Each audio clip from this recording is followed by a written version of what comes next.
Primeira, segunda e terceira cartas de João. A primeira carta de João é, na verdade, anônima, mas a segunda e a terceira foram escritas por alguém denominado o presbítero. Agora, a linguagem e o estilo de todas as três obras são idênticos uns aos outros e se assemelham ao Evangelho de João. Sendo assim, a maioria das pessoas imaginam que todas as três foram escritas pelo discípulo amado por Jesus, que poderia ter sido João, o filho de Zebedeu, poderia ter sido um dos 12 apóstolos, ou poderia ter sido outro João entre os primeiros apóstolos de Jesus, conhecido como João o presbítero. Seja qual tenha sido o João, ele está em idade avançada e supervisiona uma rede de comunidades de igrejas nos lares que possivelmente se encontram ao redor da antiga cidade de Éfeso. A partir das pistas contidas no Evangelho e nessas cartas, parece que essas comunidades eram constituídas principalmente por judeus seguidores de Jesus, e que, recentemente, eles tinham passado por uma crise, o que motivou João a escrever essas cartas. Ele menciona que o grupo de pessoas tinha se separado dessas igrejas.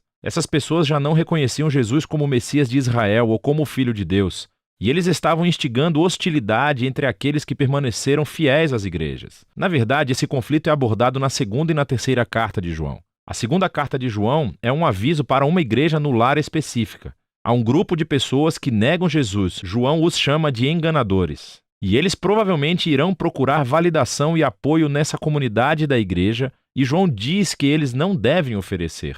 A terceira carta de João é, na verdade, escrita a um membro de uma dessas igrejas em Casas, um homem chamado Gaio.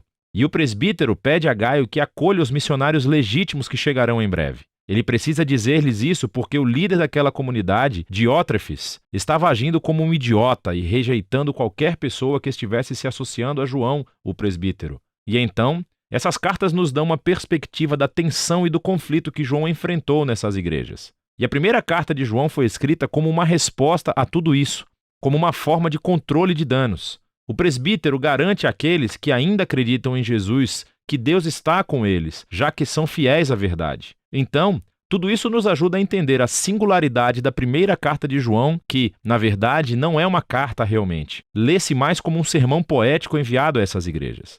João diz que não está passando novas informações. Na verdade, quase todas as ideias e palavras-chave na primeira carta vêm dos ensinos de Jesus no Evangelho de João. Sendo assim, o objetivo de João é relembrar e convencer esses cristãos a permanecerem fiéis àquilo que eles dizem já acreditarem. A qualidade poética do sermão de João é muito legal. Ele não desenvolve suas ideias de uma maneira linear ou lógica. Em vez disso, ele usa uma técnica muito conhecida da antiga retórica chamada amplificação. João tem apenas algumas ideias essenciais sobre a vida, o amor e a verdade que ele deseja transmitir. E ele vai enfatizar essas ideias repetidamente, apresentando em cada momento um ângulo ou foco diferente. Ele usa muitas hipérboles. Ele usa contrastes bem evidentes como imagens simples sobre luz e trevas, amor e ódio, bem e mal. Mas não se engane com a simplicidade da primeira carta de João. Esse trabalho é muito profundo. A primeira carta de João conta com uma introdução e uma conclusão claras. E os ciclos que fluem do sermão, entre a introdução e a conclusão, não seguem qualquer tipo de esquema literário rígido. Parece haver duas grandes seções, cada uma marcada pela frase introdutória. Esta é a mensagem. E então, cada uma é seguida por uma repetição de imagens sobre como Deus, em primeiro lugar, é luz, e em seguida sobre como Deus é amor. E todas as ideias nessas duas partes fluem e voltam para essas duas ideias centrais. Sendo assim, a introdução é muito semelhante ao prólogo do Evangelho de João. Há reflexos do capítulo 1 de Gênesis e do capítulo 8 de Provérbios. João fala sobre a palavra da vida que estava com Deus no início. Para João, a palavra Deus se refere ao Pai e ao Filho que vieram trazer vida ao mundo. E aqueles que viram, ouviram e tocaram o Filho são chamados de nós. João se refere a ele próprio e aos apóstolos que foram testemunhas oculares de Jesus. E agora nós temos uma mensagem para vocês, a próxima geração de seguidores de Jesus. Então, quando os apóstolos compartilharam a palavra da vida com outras pessoas, essas pessoas também foram trazidas para a comunhão com o Pai e o Filho através dos apóstolos. A palavra comunhão aqui vem do grego, koinonia, e significa uma participação ou partilha. Quando as pessoas ouviram a mensagem de Jesus através dos apóstolos, aquela mensagem trouxe-os para um relacionamento real com Jesus e uma participação verdadeira na vida e no amor de Deus. E em seguida, isso flui direto para a primeira seção principal. Essa é a mensagem. Deus é luz. E esta é a mensagem dos apóstolos, que o Deus revelado em Jesus é luz. Sendo assim, se as pessoas desejarem participar na vida do próprio Deus por meio de Jesus, elas precisam continuar caminhando na luz. É uma imagem formidável, mas o que significa? Para João, significa manter os mandamentos de Jesus. E isso é difícil. Então, quando você falhar, a morte expiatória de Jesus cobrirá os seus pecados. E mais uma vez, você é chamado a se levantar e obedecer os ensinos de Jesus. Mas qual das suas lições? João lembra as igrejas dos velhos e novos mandamentos transmitidos por Jesus aos seus discípulos na última ceia, que eles amassem uns aos outros como ele os amava. Fazer isso é caminhar na luz. Se a luz de Deus agora brilha por meio de Jesus, então significa que a escuridão do mundo está passando. O que também significa que, neste momento, os filhos de Deus venceram o pecado, o mal e a morte que reina no mundo. E isso levou João a desafiar as igrejas. Não ame o mundo, pois ele também está morrendo. Aqui ele se refere especificamente ao orgulho e à corrupção sexual. Provavelmente, esses são problemas ligados ao conflito que existia nas igrejas. E isso leva João a advertir as igrejas sobre essas pessoas que deixaram as comunidades e que negaram Jesus como Messias. João os chama de antimessias e enganadores. Mas ele está confiante de que aqueles que ainda conhecem a verdade sobre Jesus são, na verdade, os verdadeiros filhos de Deus e eles são amados pelo Pai.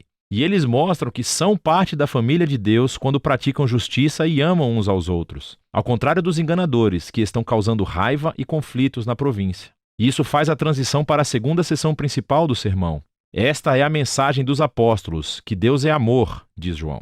E assim os filhos de Deus devem amar uns aos outros e evitar o ódio. Não sejam como Caim do Gênesis, capítulo 4, diz João. O seu ódio o levou a assassinar o seu irmão. Mas para os cristãos, o amor é definido pela entrega de vida como um sacrifício pelo bem-estar dos outros. E foi isso que Jesus fez. E quando os filhos de Deus confiam no amor de Deus por eles, isso os muda. E então, João avisa-os mais uma vez a respeito dos enganadores. Dessa vez ele os chama de falsos profetas. Quando eles negam que Jesus é o Messias, eles afirmam que estão falando em nome de Deus. Mas João diz que eles devem testar os espíritos. Se alguém diz falar em nome de Deus, mas não focam em Jesus como o Filho crucificado de Deus, eles não estão falando em nome de Deus. Os verdadeiros filhos de Deus centralizam toda a sua vida no Jesus crucificado e ressuscitado, pois é aí onde vemos revelado o verdadeiro coração de Deus. Nós vemos na cruz que Deus é um ser de amor e entrega absoluta. E esse amor é o que motiva os seguidores de Jesus a amar uns aos outros da mesma forma. E quando as pessoas conhecem esse Deus de amor, isso as afasta do medo e da angústia para sempre. Isso é parte daquilo que João quer dizer quando ele menciona a vitória sobre o mundo. Quando você entende que Deus te ama, que Ele é louco por você apesar das suas mais profundas falhas e defeitos, esse amor se torna algo que fundamenta toda a sua vida. Esse amor é o resultado da confiança em Jesus crucificado.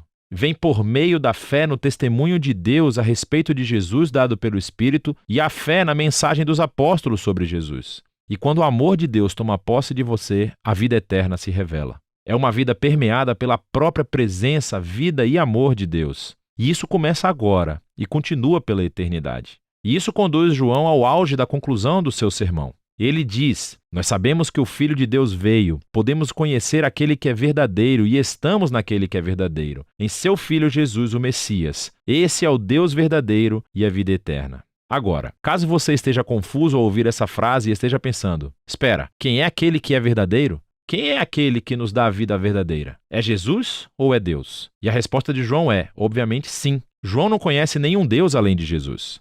E quando ele e os outros apóstolos encontraram Jesus, eles descobriram o Deus que nos ama tão profundamente, que optou por não existir sem seus filhos, apesar de nossas falhas. E esse Deus é tão magnífico, tão inesperado, que as palavras finais de João nos convidam a rejeitar os nossos ídolos, ou seja, resistir a qualquer tentação de recriar o magnífico Deus à nossa própria imagem. Conhecer Jesus é conhecer o Deus criador da vida e do amor centrado no próximo. Isso, diz João, é o único e verdadeiro Deus. E é disso que se tratam as cartas de João.